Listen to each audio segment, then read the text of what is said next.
TJF and true followers, JC Styles here. Brian Crazy. This is our Impact review for 3/24, 2011. 3? I'm sorry, 2. We're still in February here, guys. I'm sorry. If it was actually 3/24, we would have already been to WWE. Yeah, yes, exactly. Also, speaking of WWE, I am wearing my WrestleMania beanie that I actually got in this month's issue of WWE magazine. So check that out. Definitely. If you want to, $6.99, you get a free beanie. Fuck. So it's basically like either you get the hat for free or you get the magazine for free. You win. Either or. Win-win situation. Sting speculation at the end of the video. Exactly. Just wanted to get that out there. There's been a lot of talk on the internet. We'll address it all at the end of this video. So TNA 2/24/2011 opens up with a promo. RVD and Mr. Anderson talking in the ring. Really not too much to report here. It builds towards a match later in the night. Yes, actually a pretty good, solid triple threat match that actually unfolds at the end of the night. I thought this promo was good. I thought it was okay.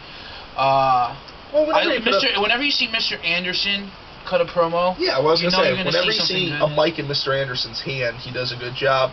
And I don't know. I don't mind when RVD cuts promos. A lot of people say, you know, some of his vocabulary should have been a little more limited.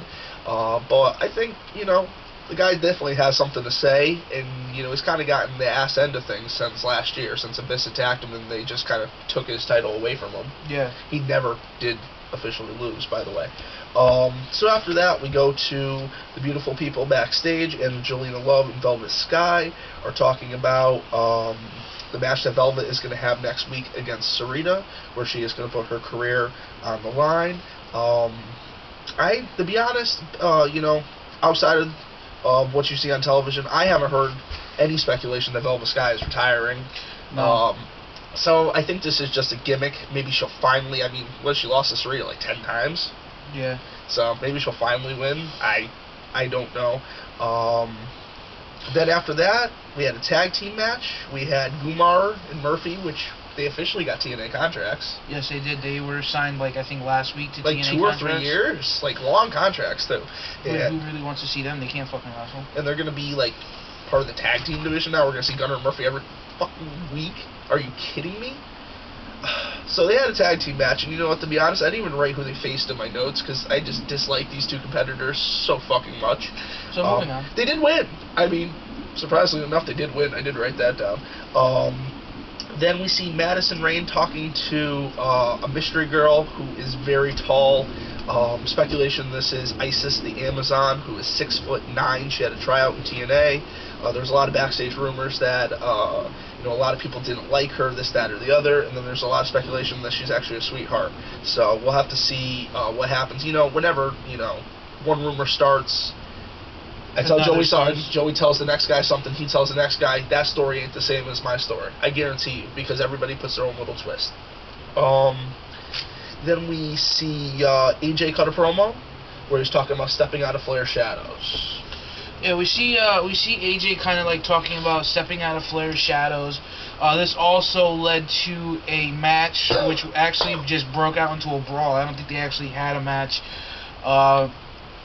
We kind of see how AJ basically steps in and says, well, hey, you know what? You weren't around, and I thought that you would understand what I was trying to do.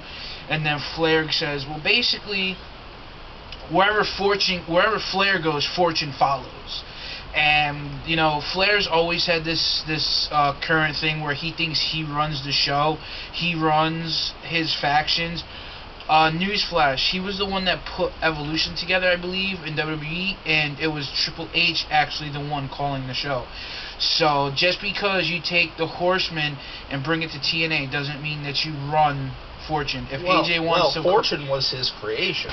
He pulled these 4 men together, 4 men that weren't really likely to be teammates. If you remember when they first came together, AJ Styles and Kazarian beefed almost daily. Yeah. And I mean, and Beer Money, still do? They really didn't have too much of an affiliation. But I think it is good for AJ to kind of step out of the shadow. We need to see the TNA originals cement themselves a little bit more. I liked some of the older talent. I like some of the new talent that is from other organizations. But I think everybody needs their fair share of screen time. I don't think that we should focus and say, oh, we need all originals and the legends need to go to hell. I'm nostalgic. I love legends. I don't think we need all originals either. I think we need a nice, careful mix. That's how you have a successful promotion. You have to say any promotion through history, they've always supported their legends. Yes and no. Because... Outside light, guys. Yes and no. I mean, because TNA in the very beginning came very overly popular with the Southern fans, and TNA became very popular with a wide base of fans after they moved from Nashville to Orlando. But in the main event, you had all legends, really. But during their brief couple of years in the old days in Nashville Auditorium, and basically the early days of the Impact Zone in Orlando, yes, you did have like the legends, but the legends weren't being used as heavily as they are like today. Well, didn't Jeff Jarrett hold the like NWA title like 7 times? Well, yeah, of course, because that was his company. I could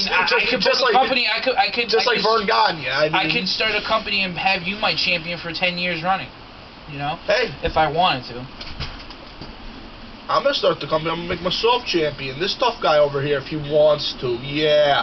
Okay, tough guy. Okay, moving on.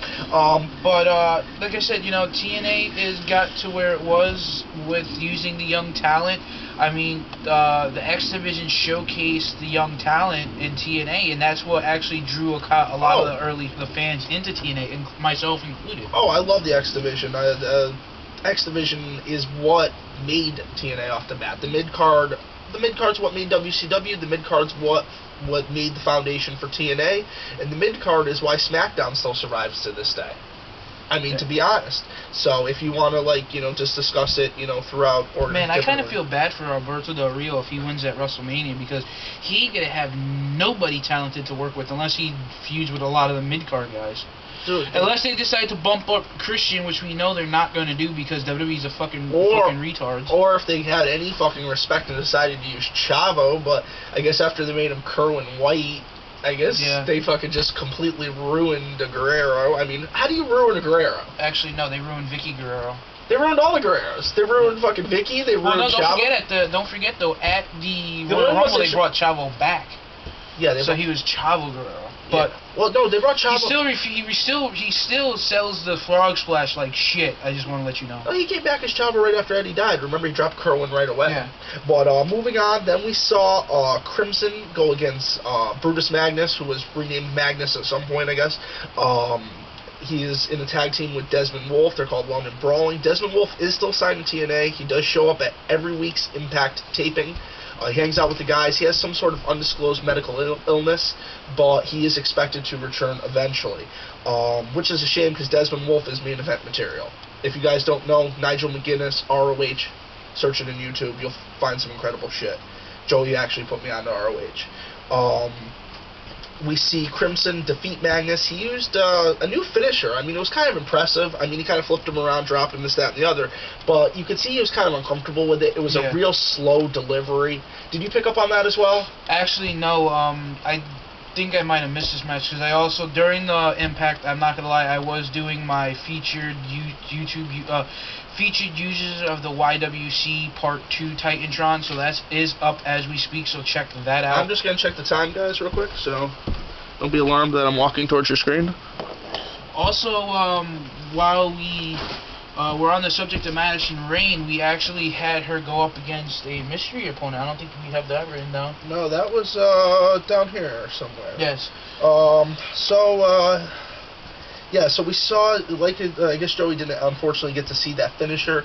It was impressive. I mean, this guy's got a lot of brute power, but the delivery was slow, but the way he was flipping the guy around, I think if he didn't go any faster, probably break the guy's neck. I don't know. So we'll have to look at that in future weeks. Then we see RVD with a backstage promo about... the RVD, Anderson, and Angle match that's booked for later tonight. That's the triple threat Joey was talking about. Then we see Rob the Freak Terry go against Papa Pump in what's supposed to be a pose down, and Papa Pump says basically he wants his name back because he's the freak. Yeah. And he's the Freakzilla. And to be honest, I just bought a new car, guys. I just bought a new Civic, and it's been giving me a little bit of a hard time. So I actually was out in my backyard for 2 seconds because I finally got it started after like 2 days, and that's where I've been spending a lot of my time. I wanted to sit down and do a couple videos. Unfortunately, I didn't get to sit down with JC and do them. I've just been so busy trying to get this project off the ground, and you just got over being sick. And I just got over a cold, which you could probably still hear it in my face, guys. But hear it in your face? Yeah, because it's congestion. You can hear it, you know, in your nose. You could probably hear it in your voice. You mean? Well, I'm congested. You know, usually get congestion. This isn't a medical discussion. Cut it out, tough guy. All right. Moving on. Then we go to... like I said, I ran out for a second. Did Papa Pump and Terry... I don't know. I was working on the video. You were working on the video? Yep. I didn't really want to see that. I mean, why would I want to see 2 oily fucking muscle-bound freaks fucking pose down? What is with TNA taking WWE's ideas? I mean, they did this with Scott Steiner and Triple H in like 03. I think we're about 12 minutes. So we'll just run through the rest of the show, and then we'll discuss Sting, and then we'll close out. Yeah. Then we see Jeff and Karen Jarrett talking to the priest about the wedding. Let's just skip over that. I guess that's going to be happening next week on the March 3rd Impact. We'll discuss that in a moment. No comments. We see Flair call AJ. That's kind of the brawl that Joey was talking about. We see them go back and forth. We thought there was supposed to be a match. Then we see Hernandez get involved. Then we see Beer Money get involved. We see Matt Morgan get involved. Flair gets busted open pretty fucking good. Yeah. Then we see the match that Joey was talking about. We see Madison Rayne go against a mystery opponent, and this is Joey's future wife, so I'm going to let him take it. Yes, ODB is back. I got to meet ODB a couple years ago when I went to Waterbury when TNA first came to Connecticut for the very first time. Yes. Wallingford, Waterbury, whatever. Whatever it is. I don't think TNA would ever want to go to Waterbury. No offense, guys, anyone that lives there. But, you know, she's very... I don't care what anyone says. I think she's very attractive. She's very beautiful. She's one of the girls that I would like to see, you know. Does she got bigger knockers? I don't know. Yo, I swear them shits were bigger. I just think it's because we haven't seen them in so long. But, yes, ODB returned. I loved it. I was marking out for her. I mean, she's probably one of the divas or knockout / women wrestlers around that I actually do enjoy watching because, you know, she can wrestle. Then, closing segments of we had Impact. the 3-way match. We had the big 3-way match. We ended up seeing, right as Angle and Anderson were battling in the ring, we see the Jarretts kind of walk down all dressed up like they're about to get married.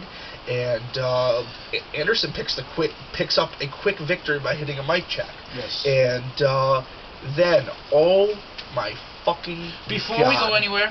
I don't believe they did it, and I love it. You know, before anyone, okay, before we get the rude-ass comments, before we get the retards, the whatever you want to call them, okay, wrestling fans are all alike, okay? We read something on the net, and we all immediately jump to conclusions. We read the article that was in the New York Times that Steve Borden apparently signed a contract that was in the New York Daily News, which is a very popular newspaper in New York. But you got the New York Daily News, you have the New York Post, you have whatever you want to call it. Then we see the Undertaker promo on Raw, which everyone thought it was Sting. It kind of looked like Sting's 97 Starrcade promo. Then we started receiving retarded-ass comments saying Sting's not going to sign with the WWE. If you watch my video, the only likelihood between Sting and the Undertaker in that promo was they both were wearing boots, which Sting likes to wear boots, and they both were wearing black trench coats, which... And it was raining and thundering. And they both like dark, ominous places, and they both like rain and trench coats. So, I mean, it all fits together. 90% of the wrestling fans wanted to see Sting go to the WWE. The other 10% wanted to see Sting stay in TNA. I'm going to check our time. So, you know what? I mean, it is what it is. Everyone is entitled to their own opinion. So, you know, now that we got that out of the way. We got about 40 seconds to close this out. So to bang out just real quick, I'll give 10 seconds. He gives 10 seconds. We see a really awesome promo, guys. Hate to rush this. It shows kind of like rain, ominous. Then we see at the end, this is the part that kills it, in the same style lettering that the WWE used, 3, 3-11.